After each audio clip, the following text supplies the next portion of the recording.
Greetings, family. Bishop Coleman coming to you on this Shabbat with another video. Hope all is well. Hope that everything is fine with your family, your home. We are so excited about the time and the days that we're living in. We are embarking on a new day, a new time. Seasons have changed. Various things are changing. Today's video that we want to come to you with today is entitled Understanding Prosperity. Understanding Prosperity. We've got to get a deeper understanding of what prosperity is and what it means to have true prosperity. With all that's going on, a lot of us probably don't understand what is happening right now in the world and in society. And we're just going to share a few scriptures with you today, just briefly, and allow you to go ahead and get on with your day and with your Shabbat. We just honor those of you that are tuning in to us and joining with us. Those of us that have the time to, we just appreciate you, and we just honor you, and we are praying for you. Okay, we're getting ready to get started. I'm Bishop Coleman. For those of you that probably don't know, or it's your first time tuning in, we just want to thank you, and we want to request that you would subscribe and like this channel. We need to get this channel to grow a little bit more. We appreciate those of you that are sticking with us, supporting us. We are praying for you. Don't think that we're not praying and having you up before the Most High. We are definitely concerned about you and the welfare of your families, especially during these trying times.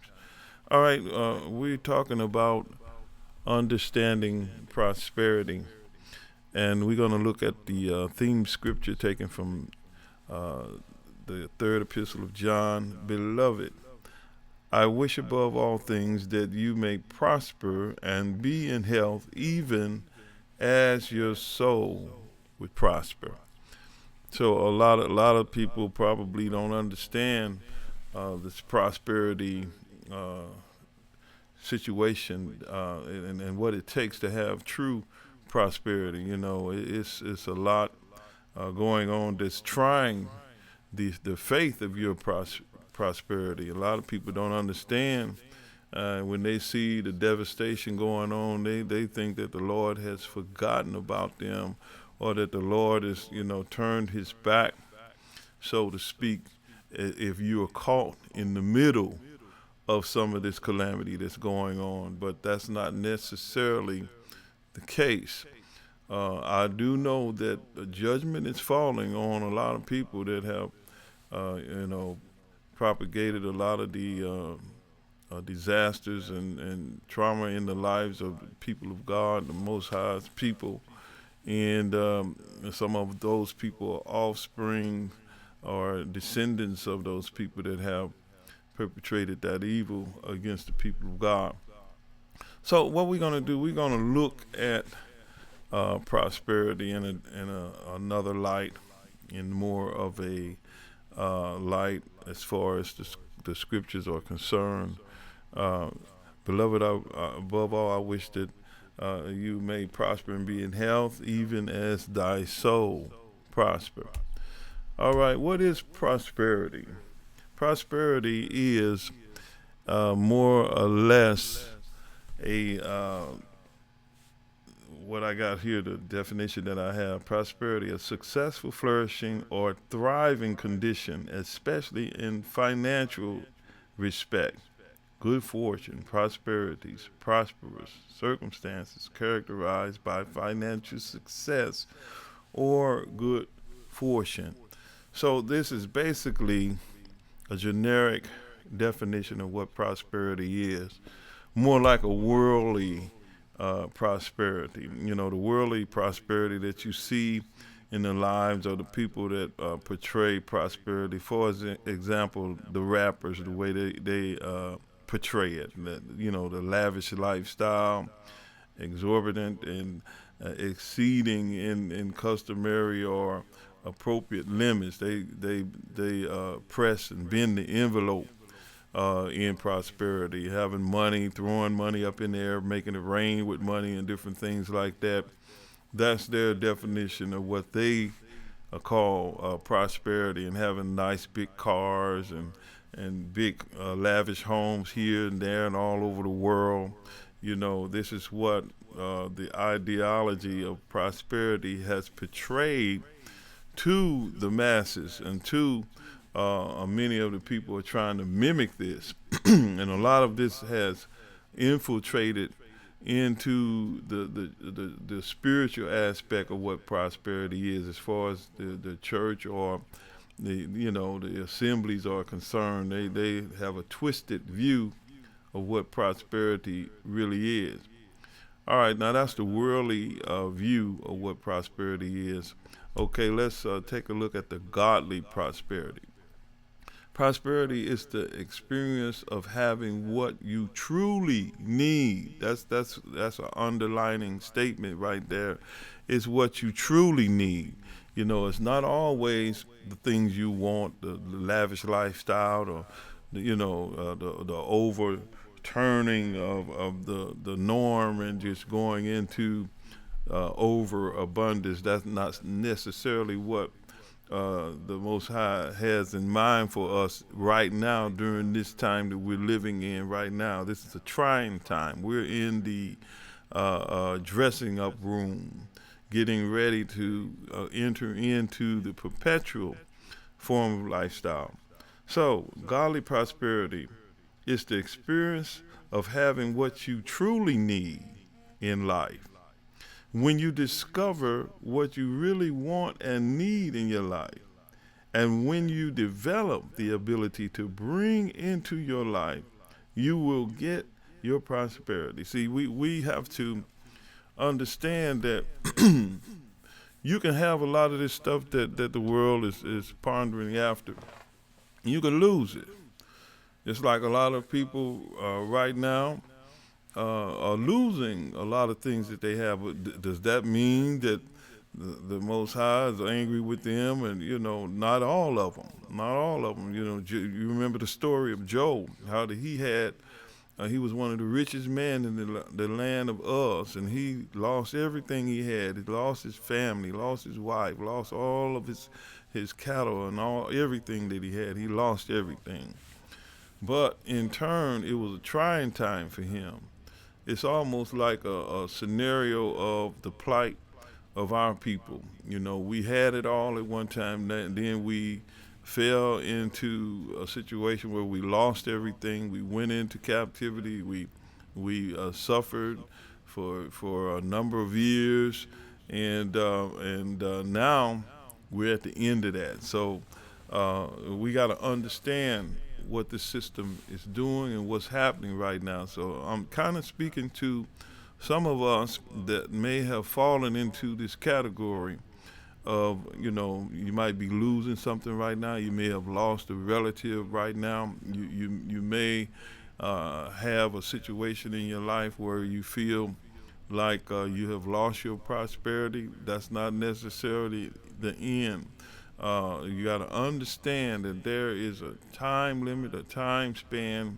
You're gonna come out of it if you put your hand in the hand of the Most High. If you entrust your ways to Him, like the scripture always give and quote: "Trust in the Lord with all your heart and lean not to your own understanding. In all your ways acknowledge Him, and He will direct your path." So we don't want to get disheartened with what's going on in the world right now, but we want to understand that we are His chosen, and that we're not exempt from troubles. We're going to have some situations in our life at different times where we may have troubles and have situations that we go through, but all is not lost. We don't have to just throw our hands up and just surrender and succumb to the situation or the time that we're dealing with or that we're in at that particular time, we're gonna come out of it. All right, let's move on a little bit further. All right, Proverbs 11:24 and 25. One person gives freely, yet gains even more.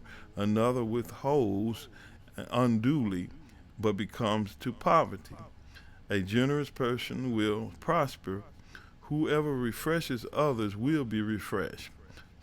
Proverbs 3 and 9. Honor the Lord with your wealth and with the first fruit of your crops or your substance. So we have to learn the basics or the principles of how to be blessed. A lot of times people don't understand those principles. They don't understand that the way that the Father has set up is for us to be liberal people or giving people, and that keeps the door open for us to be blessed. All right, let's take a look at some of the situations that's going on in the world that will cause people to lose heart in their confidence in the Most High, because a lot is going on, and a lot of people are losing desire and losing heart. So it says many are undergoing tragic incidents in their lives during this COVID-19 crisis. He that trusted in his riches shall fall, but the righteous shall flourish as a branch. So we have to understand that the righteous are going to stand no matter what happens. The righteous are going to come out of this thing all right. We're going to be on the top in the end. All right, we're going to look at a writing that was written, and it was written by Daniel Solomon, Connor Maxwell, and Abel Castro. It's entitled came from the Center for American Progress. It's speaking of the plight of black people. It starts off by saying slavery and Jim Crow consecrated workers of color in chronically undervalued occupation. So we have always been placed in a position where we have been undervalued as people. We have been placed in situations where we can be used.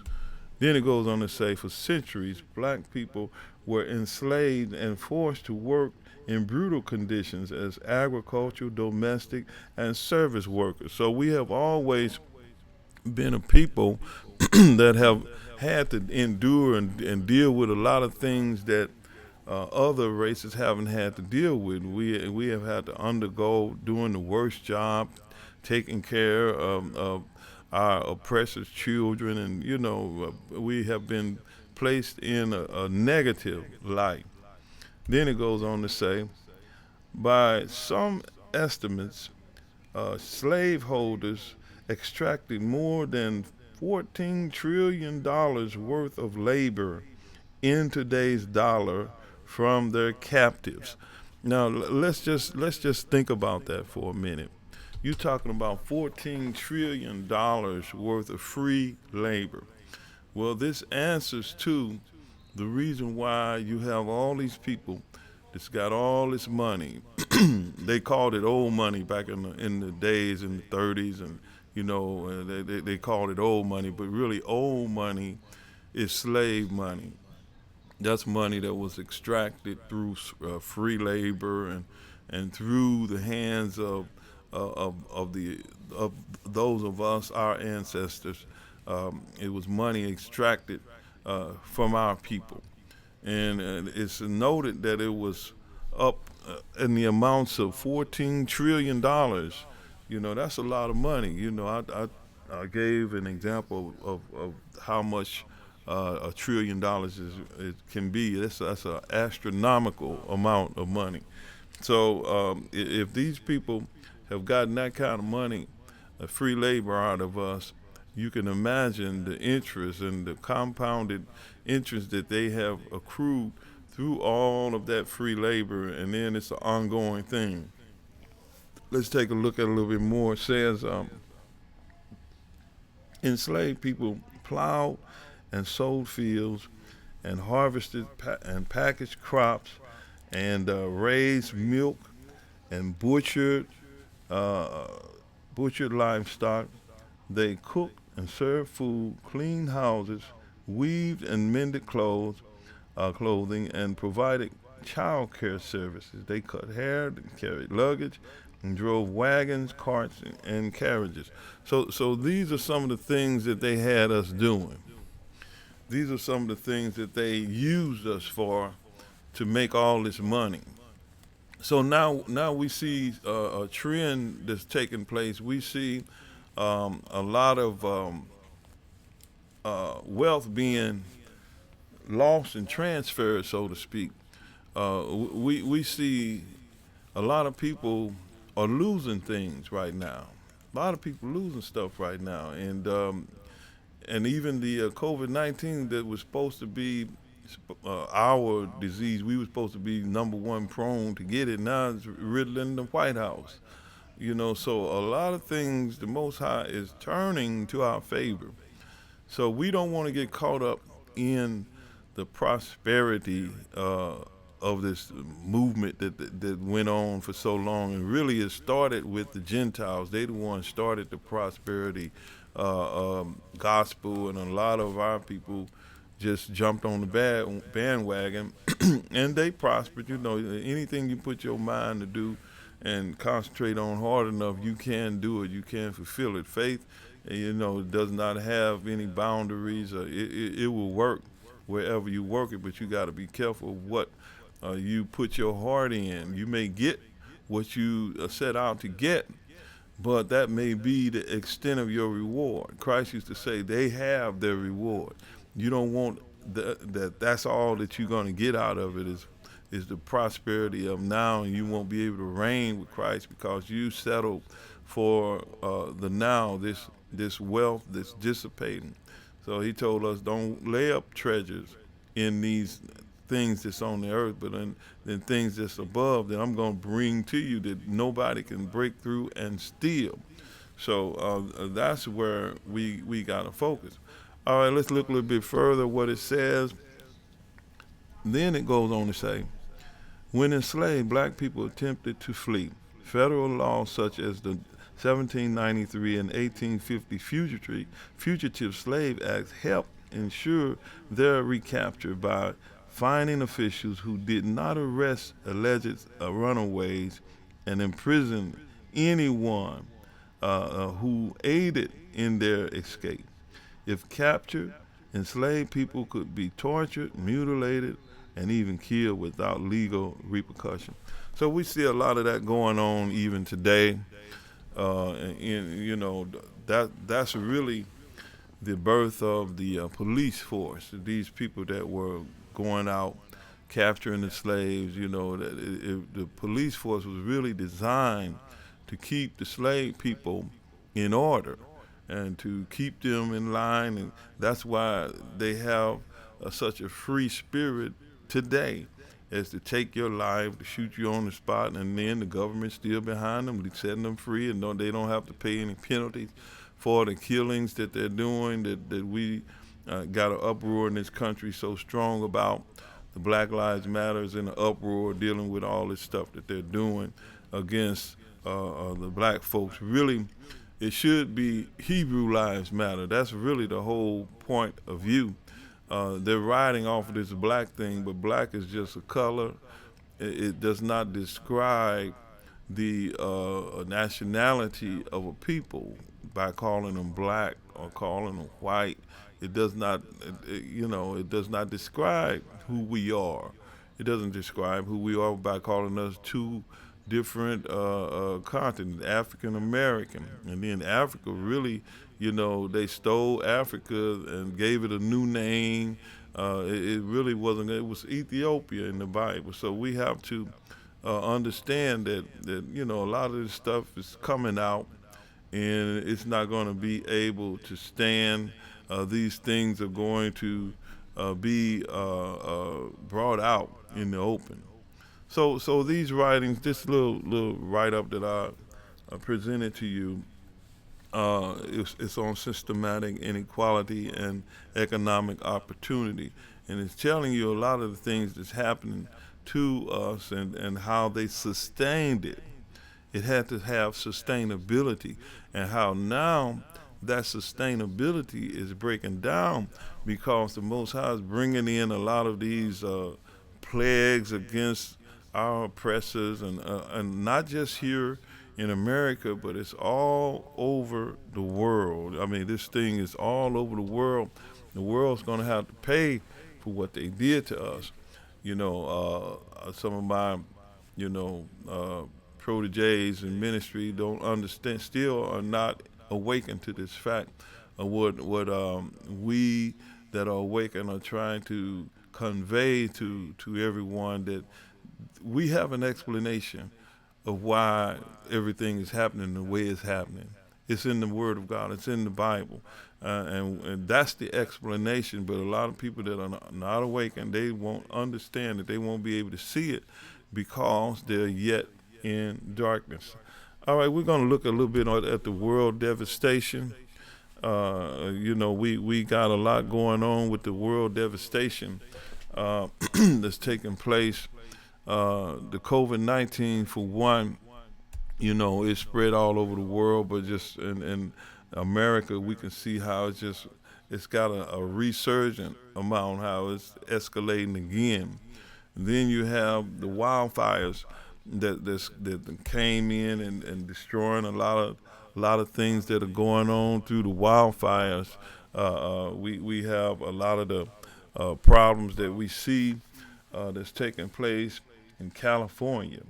We got these wildfires, and then now we got the unemployment situation that's going on. High unemployment.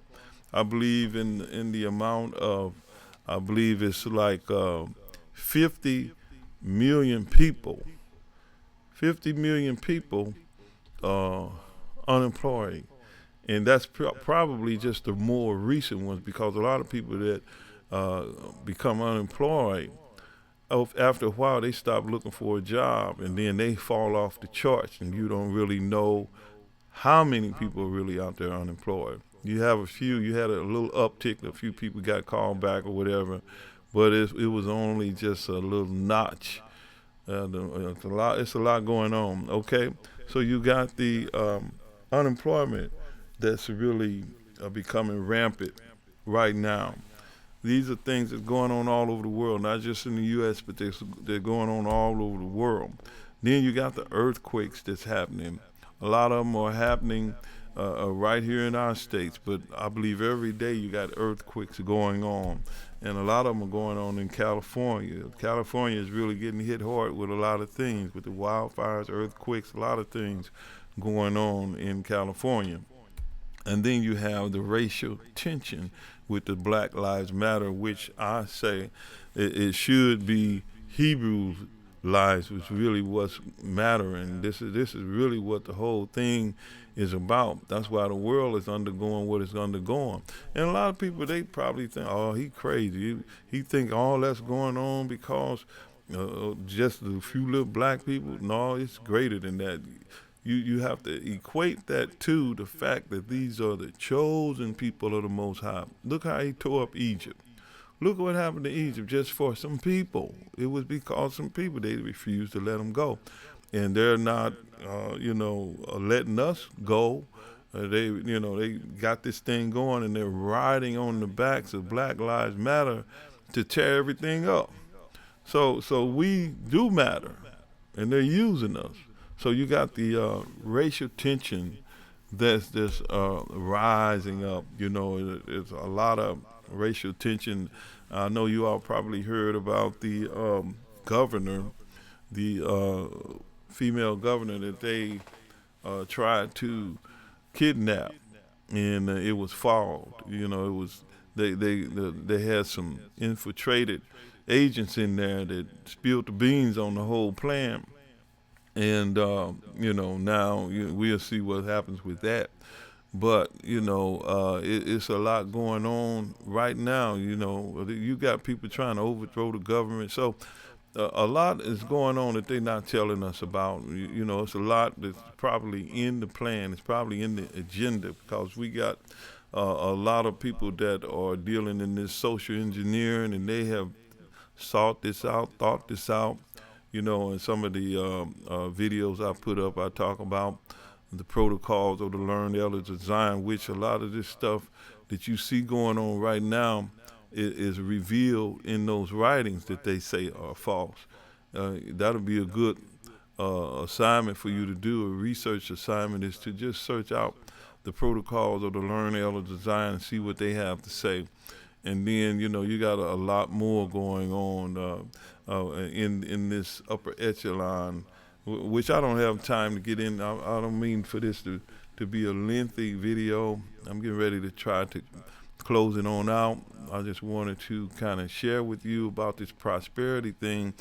Some people are becoming shaken because they have been proponents of the prosperity gospel. You know, a lot of people got messed up because that's all they know is prosperity gospel. And so when they start seeing things happen like what's happening right now, they turn their back on the Most High because they thought that the Most High was the candy man. He just bring them all the good times. And no, you know, prosperity is a part of it, but that's not the sum total of it. So we have to understand that. All right, let's continue. Then we got the economic inequality. Now, who better than us would know about that? Then you got the failure of the churches. You know, the churches are undergoing a lot of trauma and failure.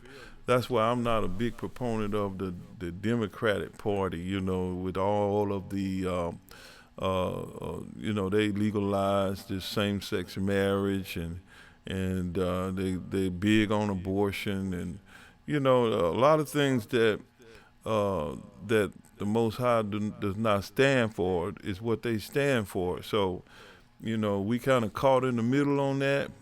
You know, with the Democrats, I believe they are wicked more than what you believe. If you look Democrats, it's got demon in that. Democrat is a body of rulers, and then you got demons. You know, when you put words together, you got to watch how you put words together. Democrats, democrats. You know, a lot of folks that get together. A body of rulers that want to initiate wicked rulership, you know, and the Republicans are no better. No, don't get me wrong. No, oh, he Republican. No, that's not what I'm saying. You got to be wise. Whatever you assigned to is attached to you. So you have to be wise, you know, and know exactly what we're doing. Don't stay home and don't vote. Now, don't tell your neighbor. Well, Bishop Coleman said you don't have to. No, I didn't say that. So there are things that you need to vote for your community and different things like that. But you got to use wisdom on this thing because we are in a situation now that we've never seen before. All right? You got the failure of the churches. Churches are failing. You know, they bringing in any and everything. That's abomination. And I don't know how many of my listeners may be involved with that because I notice when I speak on these things, sometimes I lose people. They don't, you know, they feel like they don't want to listen at me because I'm telling them these things that they don't want to hear. And a lot of times people don't want to hear certain things. You know, they'll tune it out or, you know, try to get over it. But this is something that you need to really take a look at. So churches are failing, and it's a reason why. You know, they're standing up. Look at that. You know, that's not right. And then they got the little black girl standing on the side. What did they do? Adopt her? You know, it's just, you know, they bring us in the middle of all this mess. So all this started from the Gentiles bringing this stuff in. You know, when they confiscated us and took us into slavery, you know, they they would sell a little boy for a harlot and a girl for wine that they might drink. You'll find that in the book of Joel. So a lot of this stuff was infiltrated and brought in by the Gentile people. That's why now when we come to the light, we are supposed to be a light unto the Gentiles. We got to show this stuff up. We got to testify against this stuff. We got to let them know that no, this stuff ain't going to work no more. So you got the failure of the churches. So, prosperity. We got to take a stronger and a larger look at what we're dealing with prosperity. You know, prosperity is more to it than what you think. There's more to prosperity than what you think. It's a process. It's a process that goes with prosperity. I believe that the Most High is trying us and trying to see if we're going to be able to handle prosperity. I mean, as far as being in the kingdom and being in position, being in the highest positions in the land. That's what he's setting us up for. In this millennial reign, you're not going to have these folk in the government like you have now. Christ is going to rule. And we're going to be the ones that rule and reign with him. So all of these preliminary happenings and measures that test our faith will prove whether we'll be able to sit in those seats. So we have the prosperity, and there has to be a correction. You know, like when you're in the stock market, the stock market has to have a correction sometime when it get off base, sometime when the stock market kind of goes overboard and goes out of whack. It has to have a correction, and that correction brings it back into the position that, you know, it can have true indications where the numbers can be true. In order for that to happen, there has to be a reset. So, like the world is undergoing a reset right now, the church is undergoing a reset. We're going to have to get ourselves back in the position to where we are the people that are dependable, that we can have the right message, so that we can experience the true prosperity. You know, prosperity is good when good people have it. But, you know, we don't want to become the overbearing type people that, you know, go into lavish living like the prodigal son. There's a difference in what he had and prosperity. He took all of his resources and participated in riotous living. And see, this is the kind of activity that the church world, the prosperity gospel world have gone to. Buying jets and flying over all the poor people and having 5 and 6 homes all over every place. That's lavish living. That's not true prosperity. And this is what, you know, I'm speaking of today. And we're going to end on this scripture found in the 3rd epistle of John that says, "Beloved, I wish above all things that thou mayest prosper and be in health, even as thy soul prospers." So we got to put ourselves in perspective to where we can prosper like the Most High wanted us to prosper. All right, that's all I have for you today. May the Most High bless you and keep you, and enjoy your day.